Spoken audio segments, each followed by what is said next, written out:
नमस्कार दोस्तों, मैं कमल किशोर पूज ग्लोबल मीडिया से। आज हम पंडित जी से बात करेंगे मंगल ग्रह के बारे में, और हमारे को पंडित जी मंगल ग्रह के बारे में विस्तार से बताएंगे। नमस्कार पंडित जी। नमस्कार किशोर जी। बताइए आप। मित्रों नमस्कार। आज हम चर्चा करने जा रहे हैं मंगल ग्रह के बारे में। सौर मंडल के 9 ग्रहों में से मंगल एक प्रमुख ग्रह है और अकेला एकमात्र ग्रह है जिसके अंदर सूर्य व चंद्र दोनों ग्रहों के गुण विद्यमान हैं। सूर्य की दाहकता, चंद्रमा की शीतलता, अपने व्यक्तित्व में मंगल दोनों को ही समाहित किए हुए है। मंगल ऊर्जा विशेष का कारक है। मंगल तेज है, मंगल शक्ति है, मंगल अग्नि है, मंगल कीर्ति है, मंगल विध्वंस है, मंगल अग्नि है, मंगल बारूद है, मंगल शस्त्र है। मंगल को यूं समझ लें कि मंगल एक ऊर्जा का एक ऐसा स्रोत है जहाँ से समाज के, प्रकृति के सभी कार्यों को संपादित किया जा सकता है। ऊर्जा की विशेष स्थिति ये होती है कि ऊर्जा को आप अपनी आवश्यकता के अनुसार किसी भी प्रकार से प्रयोग में ला सकते हैं। ऊर्जा से आप निर्माण का कार्य भी कर सकते हैं, सृजन का कार्य भी कर सकते हैं। ऊर्जा से आप विध्वंस भी कर सकते हैं, हानि भी कर सकते हैं। तो ऊर्जा को कैसे संपादित करना है ये हमारे व्यक्तिगत आवश्यकताओं पर निर्भर करता है। यूँ समझ लें कि मंगल को समझने के लिए कि एक तरफ एक सिपाही खड़ा हुआ है सेना का और एक तरफ एक चोर खड़ा हुआ है, तो सिपाही भी बगैर ऊर्जा के समाज का कोई कल्याण नहीं कर सकता, कोई कर्तव्य का पालन नहीं कर सकता। और चोर भी चोरी करने के लिए, डकैती करने के लिए, समाज का अपकार करने के लिए उसे भी एक ऊर्जा की आवश्यकता होती है, उसे भी एक शक्ति की आवश्यकता है। तो ऊर्जा से हम मंगल को परिभाषित करते हैं। तो यह मंगल हमारी जन्म कुंडली में किस प्रकार से संपादित होता है कि मंगल हमारी मेष और वृश्चिक 2 राशियों का स्वामी है, 2 ही घरों का स्वामी है। ये समझें कि काल पुरुष के हिसाब से पहले घर में मेष राशि आती है तो उसी कुंडली के 8वें घर में वृश्चिक राशि आएगी। और तीसरी राशि अर्थात तीसरा घर पराक्रम का घर कहलाता है। कुंडली में पराक्रम के कारक है मंगल, क्योंकि एक सिपाही को आवश्यकता होती है साहस की, पराक्रम की, ऊर्जा की, तो मंगल उसका कारक है। तो इस प्रकार से हमारी कुंडली के तीसरे घर का कारक भी मंगल होता है। मंगल यदि हमारी जन्म कुंडली के 1, 4, 7, 10, 5 और 9 यानी कि केंद्र और त्रिकोण में बैठे, 11वें घर में बैठे, तो अन्य ग्रहों की भांति यह भी शुभ फल करता है। किंतु कुछ घर ऐसे भी हैं जहां मंगल को, उनमें केंद्र के घर भी समाहित हैं, जहां मंगल को शुभ नहीं कहा जाता है। वहाँ मंगल बैठता है तो मंगल अशुभ परिणाम करता है। नंबर 1 है पहला घर, चौथा घर, 7वां घर, 8वां घर और 12वां घर। इन घरों में बैठा हुआ मंगल मंगली योग का निर्माण करता है, जिसे कुछ लोग या कुछ विद्वान मंगली दोष भी कहते हैं। मंगली दोष इसलिए कहते हैं कि इन घरों में बैठा हुआ मंगल अपनी दाहकता के कारण, अपने स्वभाव के कारण, अपने विपरीत परिणाम देने के कारण इन घरों को प्रभावित करके इन घर के कारकों को नष्ट करता है। पहला घर मनुष्य के अपना स्वास्थ्य का घर होता है, अपना स्वास्थ्य होता है। चौथे घर माता का होता है, सुख का होता है, भूमि का होता है, भवन का होता है, वाहन का होता है। तो चौथे घर में वो दृष्टि डालता है। मंगल की 3 दृष्टियाँ होती हैं। मंगल पहले, चौथे, 7वें, 8वें और 12वें घर में जब बैठता है तो वहाँ मंगली योग का निर्माण होता है, जिसे मंगली दोष भी कहते हैं। मंगल यदि पहले घर में बैठा है, चौथे घर में बैठा है, 7वें, 8वें और 12वें घर में बैठा है, यानी कि अपने स्वभाव के कारण, अपनी प्रकृति के कारण मंगल जहाँ भी बैठता है वहाँ कुछ ना कुछ हानि करता है। तो मंगल यदि इन घरों में बैठकर दोषों का निर्माण करता है तो मुख्य रूप से जीवन में आगे बढ़ने के लिए जब मनुष्य का विवाह आदि कार्य होते हैं तो उस समय जन्म कुंडली मिलान की बात कही जाती है कि यदि इन घरों में मंगल है तो जन्म कुंडली मिलान करने के बाद ही जातक का विवाह संपन्न किया जाना चाहिए। अगर ऐसा नहीं होगा तो मंगल के विपरीत गुणों के कारण जातक के शरीर को, स्वास्थ्य को, आयु को हानि हो सकती है। अगर जन्म कुंडली मिलान नहीं हुआ तो संबंध विच्छेद भी हो सकता है और मृत्यु भी हो सकती है। क्योंकि मंगल एक क्रूर ग्रह है और यदि सामने वाला व्यक्ति जिसके साथ विवाह संपन्न होने जा रहा है, आपकी कुंडली में मंगल दोष विद्यमान है और आपने एक सामान्य व्यक्ति से विवाह कर लिया, तो उसकी कुंडली में वो प्रभाव नहीं है मंगल का, तो निश्चित तौर पे उसके स्वास्थ्य को हानि होगी। अगर दोनों ही कुंडलियों में मंगल दोष विद्यमान होता है तो ऐसे में उस दोष की काट हो जाती है, तो उस तरह से ये दोष समाप्त हो जाता है और विवाह संपन्न होकर हमारे जीवन जो है सुचारू रूप से आगे बढ़ता है। इस प्रकार से मंगल के बारे में, मंगली दोष का निवारण के बारे में कहा जाता है।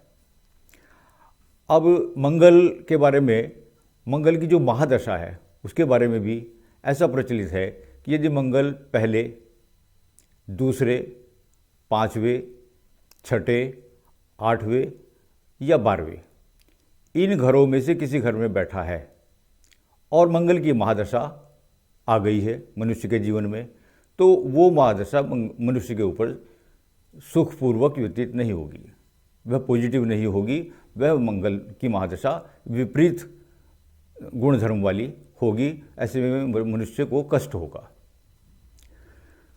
मंगल के बारे में यह भी कहा जाता है कि मंगल यदि लग्न में क्रूर ग्रहों के साथ यथा शनि, राहु या सूर्य के साथ विद्यमान है तो भी मनुष्य के जीवन में, मनुष्य की गृहस्थी में उसके सुपरिणाम नहीं होंगे। मनुष्य के विवाह में ये दोष भी नकारात्मक अर्थों में लिया जाता है। वहाँ भी जातक की पत्नी की या पति की मृत्यु, तलाक, संबंध विच्छेद, स्वास्थ्य हानि आदि आदि हो सकते हैं। अगर मंगल से दूसरे घर में या मंगल से 12वें घर में यदि शनि विद्यमान है तो भी उसके घातक परिणाम देखने में आए हैं। तो इस प्रकार से मंगल हमारी जन्म कुंडली को प्रभावित करता है और इन सब बातों को ध्यान में रखते हुए ही जातक को अपने जीवन में मंगल के बारे में सोचना समझना चाहिए और आगे अपने जीवन आगे बढ़ाने के लिए उसका उपाय कर लेना चाहिए। अगर बगैर उपाय के आप सामान्य स्थिति में चाहें कि हम विवाह कर लें, शादी कर लें, व्यापार कर लें या कोई और अर्थों में, तो मंगल का उपाय किए बिना मंगल दोष शांत नहीं किया जा सकता है। इसे ठीक से समझने के लिए वर्तमान समय में मैं समझता हूँ एक ऐसी जन्म कुंडली मुझे मेरे स्मृति पटल पर आ रही है कि जो वर्तमान समय में जो हमारे देश के प्रधानमंत्री हैं, मान्यवर श्रद्धेय श्री नरेंद्र मोदी जी, वो अपने आप में वृश्चिक लगन के हैं और उनकी कुंडली में मंगल उनके लगन में बैठा हुआ है। उनका भाग्येश चंद्रमा भी उनके लगन में बैठा हुआ है। चंद्रमा और मंगल लगन में बैठकर यद्यपि नरेंद्र मोदी जी इस हिसाब से, क्योंकि पहले घर में मंगल है तो वो मंगल ही हुए, तो उनके स्वास्थ्य को, उनके विचार को, उनके यश को, उनकी कीर्ति को हानि पहुंचानी चाहिए। परंतु जहां वो मंगली हैं वहां एक विशेष बात और मंगल के बारे में है। एक योग होता है पंच महापुरुष योग। पंच महापुरुष योग में से 5 ग्रहों के द्वारा अलग अलग योग बनते हैं। शनि के द्वारा शश योग कहलाता है, गुरु के द्वारा हंस योग कहलाता है, शुक्र के द्वारा मालवीय योग कहलाता है, बुध के द्वारा भद्र योग कहलाता है और मंगल के द्वारा बनने वाला जो योग है उसका नाम है रुचक योग। तो इस प्रकार से ये योग बनते हैं। ये योग तभी बनते हैं जब ग्रह विशेष केंद्र में अपनी राशि में, स्वराशि में या अपनी उच्च की राशि में, जैसे मंगल हैं तो मंगल या तो मेष में बैठे हों या वृश्चिक में बैठे हों या मकर में बैठे हों, तो अपनी राशि या अपनी उच्च की राशि में यदि केंद्र में कोई ग्रह बैठता है तो वो पंच महापुरुषों योगों में से योग का निर्माण करता है। तो इस प्रकार से मान्यवर नरेंद्र मोदी जी की जन्म कुंडली में रुचक योग का ये निर्माण हुआ, जिसने उन्हें इतनी बुलंदियों पर पहुंचाया। मंगलीय होने के दोष के कारण उन्हें वहाँ से 7वें घर को, अपनी जाया भाव को मंगल देखता है, तो गृहस्थ धर्म होते हुए भी, पत्नी होते हुए भी उन्हें जीवन में पत्नी का सुख यथेष्ट उस रूप में नहीं मिल पाया है। मंगल वहाँ से 4थी घर को देखता है, उनकी माता का स्थान है। चूँकि वहाँ कुंभ राशि पड़ी हुई है और कुंभ राशि में मंगल बहुत खराब नहीं माना जाता है, या वहाँ उसके परिणाम बहुत घातक नहीं होते हैं। उधर चंद्रमा भी भाग्यशों के साथ में बैठा हुआ है, इसलिए माता चंद्रमा का कारक है, माता का कारक है चंद्रमा, इसलिए चंद्रमा और मंगल दोनों बैठकर वहाँ चंद्र मंगल योग का निर्माण हुआ। इससे माता का सुख भी उनको भरपूर मिला हुआ है। उनकी माता की उन पर असीम अनुकंपा है, असीम कृपा है और वो स्वस्थ से बिल्कुल ठीक ठाक हैं। इस प्रकार से मंगली दोष का परिणाम गृहस्थ जीवन में उनको मिल रहा है, वो सबके सामने है। मंगली योग का और रुचक योग का निर्माण होकर जो यश कीर्ति सम्मान विश्व में उनको मिल रहा है, वो भी आप सबके सामने विद्यमान है। इस प्रकार से इसे थोड़ा सा समझाने के लिए मैंने एक उदाहरण आपके सामने प्रस्तुत किया। तो मंगल विभिन्न प्रकार से अलग अलग स्थानों पर बैठकर अलग अलग ग्रहों के साथ, यानी कि शुभ ग्रहों के साथ, शुभ राशियों में, मित्र राशियों में, स्वराशि में शुभ परिणाम करता है। और यदि शुभ ग्रहों से दृष्ट हो तो घातक से घातक स्थिति में होने पर भी दुष्परिणाम नहीं करता है। कुछ विद्वान ऐसा मानते हैं कि 9वें घर में बैठा हुआ मंगल 3रे घर में भाई के स्थान को देखता है तो बहुत हानि करता है। लेकिन मैंने निजी अनुभव में पाया है कि मंगल 9वें घर में बैठ के भाई पर, यदि भाई के स्थान पर दृष्टि पड़ रही है और वहाँ मित्रवत दृष्टि है, मित्र ग्रह के ऊपर दृष्टि पड़ रही है और किसी शुभ ग्रह की दृष्टि भी उस स्थान पर पड़ रही है, तो वो हानि नहीं करता है। ऐसे लोग मैंने अपने जीवन में देखे जिनके 3रे स्थान पर मंगल की दृष्टि है और वो एक साथ कई कई भाई हैं और सुखपूर्वक अपने जीवन यापन कर रहे हैं। तो इस प्रकार से जो दुर्योग होते हैं वो शुभ ग्रहों के प्रभाव के कारण शुभ स्थिति में परिवर्तित हो जाते हैं। मैं समझता हूँ आज मंगल के विषय में कुछ थोड़ा बहुत समझाने में मैं कामयाब हुआ हूँगा। आज के लिए इतना ही पर्याप्त है। फिर मिलते हैं अगले विषय पर चर्चा के लिए। आपसे प्रार्थना है, यदि आपको हमारा चैनल जरा सा भी हमारी बात आपको अच्छी लगी हो तो कृपया हमारे चैनल को सब्सक्राइब करें, लाइक करें, बड़ी कृपा होगी। धन्यवाद।